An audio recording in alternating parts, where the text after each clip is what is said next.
Salutations, utopians. Hope all is well in your world. So, got two things I need to address. The first one today is going to be about Dan Hurley. So, UConn, per Adrian Wojnarowski, head coach Dan Hurley has two national titles, and somehow got him in the race to, at the last second, be qualified for the LA Lakers job, who currently have no head coach and are last at the table right now, along with, I think, the Detroit Pistons. Um, don't get me twisted. I think that Dan Hurley has a phenomenal personality, and I think he definitely has the kind of charisma that can carry a franchise. He was offered the sixth largest salary. I have a hard time believing that due to the fact that the Lakers have never really paid even $10 million a year for a coach since Phil Jackson. You look at what the fallout was between the Lakers and Ty Lue, who I think really should have been the head coach. They didn't want to give him 5 years. They only wanted to give him 3. When you look at Frank Vogel, when you look at Darvin Ham, none of these guys have made north of $6 million a season. So that was the first thing that I kind of found crazy. And the reason why it was crazy to me is because Dan Hurley doesn't have any NBA prospects in the NBA right now. The real end-all, be-all, head boss of all this, if the Lakers were really serious about not just coaching this team but moving on after that, would have been Jay Wright. And it's crazy because on Twitter X, I quote tweeted Adrian Wojnarowski on the subject matter, and I actually 2 days later was the trending topic. For whatever reason, I only got 10,000 visibility on it. Still grateful for all that. But to have started a trending topic on the fastest growing and the largest social media site and only have 10,000, that's another story. I understood already that I was sacrificing the clout when I created when I created my page. I knew I was going to be a substantive page, so I didn't expect it. But it's the ringtone compared to the conscious artist dynamic. But it's weird when the conscious artist is also leading the trends, kind of in a Kendrick Lamar way, and still not getting the numbers. I don't know what else at this point I got to do. But Jay Wright is really the best of both worlds. He's on TV like JJ. He's known in all basketball circles, and he's integrated vertically culture-wise with all his NBA prospects, whether it's Villanova's from the Villanova tree, whether it be Mikal Bridges, Josh Hart, who's a pending free agent, will probably get another 80-something million to $100 million deal. Jalen Brunson, DiVincenzo, who left the Warriors and had a better season than any two guard they had on their roster.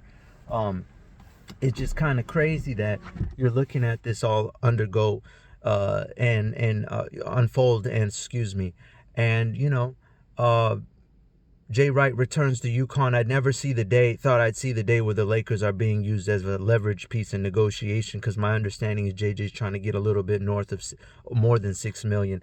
And, when you really think about, the Lakers right now, where they're at, and then their story rival, the Boston Celtics, who they're tied with now in the NBA for most franchise championships.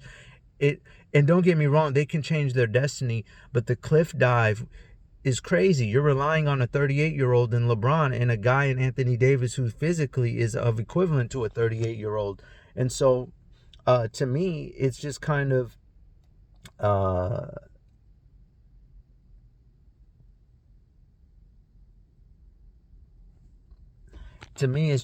insane when you think about that like, wow, you guys are really in a jam in terms of where the future is going. Any coach like that, if you want to, I understand they have to question their mortality in the ecosystem, knowing that Steve Ballmer's here now. You can no longer play big bank, little bank with people, right? And so when you know that, it makes it really difficult for a franchise like the Lakers to keep on playing this, we're the clout, we're the famous Tinseltown, our history. You can't wave that badge anymore, because Steve Ballmer can get you into the silent money, circles where the silent money exists, him being a tech guy and knowing how valuable AI is right now in this ecosystem and where the world is heading. I don't got to be on camera. I got all this money coming in. Why would I want to go to the Lakers in downtown, raggedy downtown? That's much improved, but still got to go to the Intuit Dome is down the street from the airport. The Intuit Dome is where near the South Bay, where all the millionaires are, near the ocean. Dockweiler, all that. Why would I want to go play for the Lakers? And not to mention, Steve Ballmer has more money than 27 combined NBA owners right now. Jeannie Buss just fell into being the brokest of them all, poorest of them all. Crazy calling a billionaire poor, but out of all the, right, in the rankings, they've fallen from top 5 to 15. Hasn't been seen since in 20 years for the Lakers in terms of Forbes value. So it's just crazy, this reality unfolding, and the Lakers know we got to get to eat, whether it's now. And I don't get me wrong, this rumor with Dan Hurley, at the very minimum, is a placeholder to absolve them in the event that this doesn't work with whomever they hire, which is, I think, is going to be JJ. And the Lakers have to get LeBron. So if that's who he wants, that's who he wants. Because at this point, LeBron, they need LeBron. LeBron doesn't need them. Regardless of what his all-time ranking will be considered as a Laker, they need him desperately right now. The real plan to me would have been to trade AD and get something in return from LeBron and just rebuild. But the Lakers want to keep on this quick fix all the time and getting chips. But championships aren't always worth more than the actual rebuild. And the Lakers, whether it's now or tomorrow, need to start thinking like that, because you can't compete anymore. You can't compare where you don't compete. And you're nowhere near the echelon of Steve Ballmer. They might want to go Zach Edey in this draft, solidify your front line, start protecting AD because he's not a 5. Since you are investing, though, really go big man in this draft, whether it's Clingan, whether it's Edey, or at the very minimum, go get Rob Dillingham. If Rob Dillingham falls to you, fine. But other than that, I'm going Edey if he falls to you, which there's a lot of teams that can use Edey right now. The Wizards, who are drafting high, there's teams that need him. We're going back to the center. That's the niche for the NCAA at this point. The NC State big man drew headlines for them. They're going to go back to playing traditional basketball. We don't know what the NBA think they're doing, which I think now they're getting back off that Steph Curry high, shooting threes and all that. Now you got to have a real point guard who can get the ball where it needs to, because you got these lengthy athletic defenders now who can close out in rapid speed. You can't have a guy who's looking for his jump shot and not getting the ball to his spot up shooters in a timely manner. So the shift is happening.